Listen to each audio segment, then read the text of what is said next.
diawali adanya sekelompok orang, sejumlah 7 orang ya. Jadi apa yang di media sosial disebutkan 30 orang, hasil penyelidikan kita, pemeriksaan kita ternyata hanya 7 orang. Ini mendatangi korban atas nama Elizabeth Clara ya, di apartemen Casa Grande. Tapi sebelumnya bertemu dengan supirnya dulu, kemudian tiba-tiba merampas kunci mobil ini. Dan menurut keterangan supir, pelaku ini mengancam, saya bunuh kamu.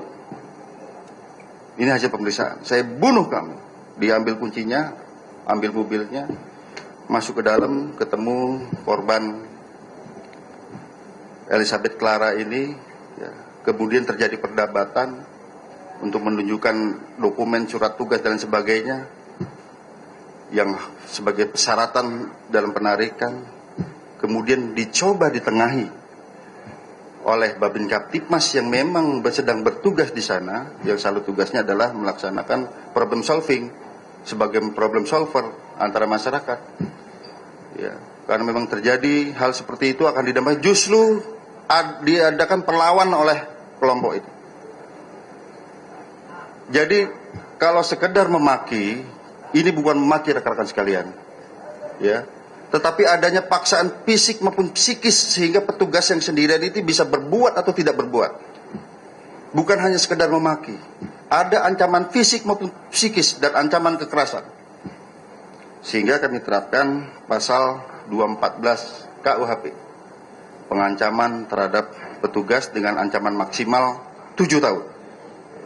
Dan ini peringatan juga, artinya pada kesempatan ini rekan-rekan sekalian, ya, apabila fenomena ini terjadi lagi, ingat kami adalah representasi pemerintah dan dilindungi oleh undang-undang sebagai penegak hukum, pelindung dan pengayom masyarakat. Diancam hukuman 7 tahun apabila 2 orang atau lebih melakukan perlawanan terhadap petugas yang sedang melaksanakan tugasnya. Oleh karenanya, kemudian ada LP baru lagi yang dilaporkan oleh saudari Elizabeth Clara ini. Kita konstruksikan pasalnya antara lain adalah pasal 365 pencurian dengan kekerasan, pasal pemerasan, dan juga perbuatan tidak menyenangkan. Sebagaimana kita ketahui dalam undang-undang fidusia, nanti akan dijelaskan baik oleh perwakilan dari asosiasi perusahaan pembiayaan, ya. Kemudian dari OJK juga akan jelaskan. Yang jelas, ya, apabila ada cedera janji ataupun wan prestasi antara debitur dengan kreditur, ya, kemudian tidak terjadi kesepakatan, ya, itu tidak serta-merta penerima fidusia ataupun yang mewakilkan pada debt collector bisa mengambil secara paksa kendaraan itu. Bisa melalui penetapan pengadilan. Apabila ini tetap dilakukan, maka yang terjadi adalah tindak pidana. Nah, ini supaya masyarakat juga paham, ya. Jangan sampai nanti tiba-tiba debt collector yang memaksa mengambil itu menjadi tindak pidana baru. Nah, apalagi kita rangkaikan tadi ada perlawanan terhadap petugas, kita konstruksikan dengan pasal ini. Sekarang sedang kita adakan pemeriksaan terhadap pelaku 7 orang ini. Kami respon cepat, kita tangkap pada hari pertama 2 orang. Kemudian baru tadi pagi tiba dari Provinsi Maluku, ya, Pulau Saparua, ya. Dari Ambon 2 jam lagi nyebrang laut kita tangkap. Jadi kita serius dalam menangani ini, keresahan publik ini. Dan kami masih mengejar 4 orang yang lain. Jadi dalam konstruksi pasal kami ada perbuatan melawan hukum. Walaupun yang bersangkutan membawa surat perintah tugas dan lain sebagainya, itu menjadi instrumental delik, alat kejahatan. Karena yang terjadi adalah paksaan dan ancaman kekerasan. Kami sedang mengejar 4 orang lagi. Yang pertama bernama Eric Johnson Saputra Simangunsong. Ya, kalau di media sosial itu yang garis-garis biru ini.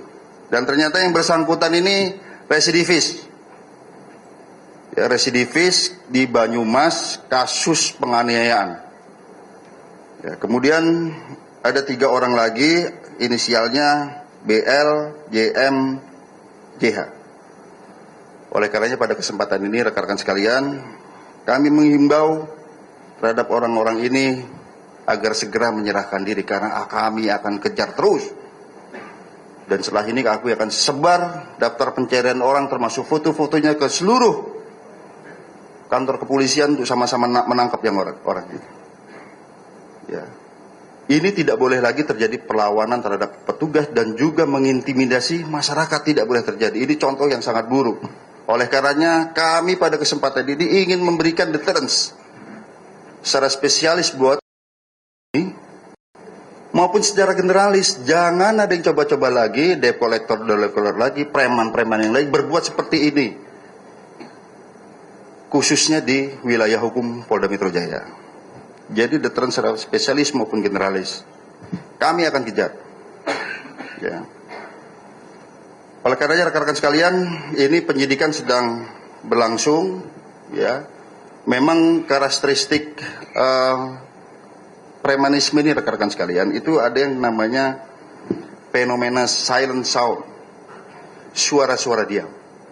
Masyarakat itu sebenarnya takut, resah, tapi kalau mau melaporkan ke polisi dia juga takut karena diancam. Ini terjadi. Kami dapat laporan dari beberapa wilayah dan kami sudah berkoordinasi dengan criminal justice system, pihak kejaksaan dan lain sebagainya, bagaimana melindungi pelapor sehingga tidak terjadi lagi fenomena silent sound ini. Tidak ada terjadi fenomena masyarakat takut terhadap aksi premanisme yang terjadi dan membuat resah warganya.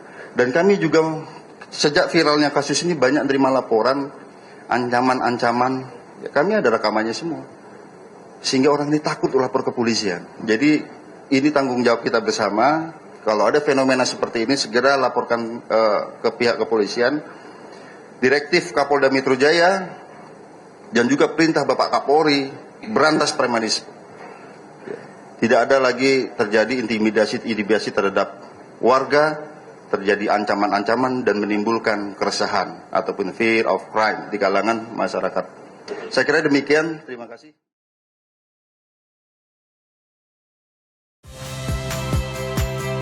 Saya Magister Tarigan. Saksikan program-program Kompas TV melalui siaran digital, pay TV, dan media streaming lainnya. Kompas TV, independen, terpercaya.